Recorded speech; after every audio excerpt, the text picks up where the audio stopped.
20 carbon chain link ones, and then we turn them into hormones, which we call eicosanoids. You may have heard of prostaglandins. That's an example of an eicosanoid. These are small molecules that have hormone-like effects.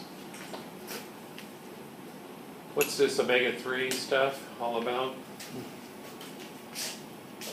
Any good chemist knows that this is carbon 1 in a fatty acid because the carboxyl group is the highest priority carbon because of the way it's got heteroatoms and it's more oxidized. So if that's carbon 1, then here's carbon 9 where the first double bond is, and this is linoleic acid. It's got 3 double bonds with 9 and 11, 12, 13, 14, 15. So double bonds starting at 9, 12, and 15.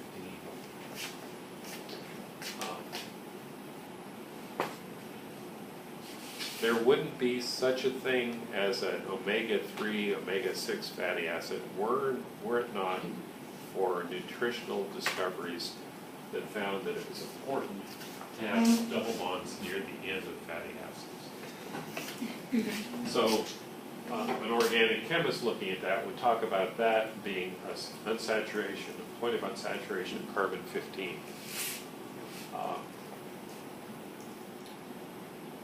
But this is also an omega-3 fatty acid. It turns out a simpler way of looking at this whole family of fatty acids that have double bonds near the end is to go to the end and start counting backwards. So the Greek letter, the alphabet goes from alpha to omega, the beginning to the end. This is the omega end, the tail end of it. And if you start counting backwards from that, that's carbon 1, 2, 3. Well, look, this double bond begins at the third carbon from the back end, from the tail end of the bond. And as we'll talk about shortly, that is kind of shorthand for saying this could be nutritionally important for various reasons, because it falls in that category of having the double bond at carbon 3 from the back end.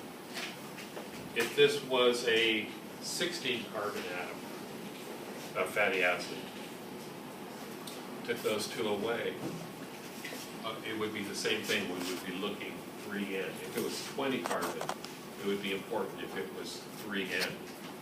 So no matter if it's short or long, if you've got a double bond, 3 carbons from the omega end, then it falls in this category of omega-3.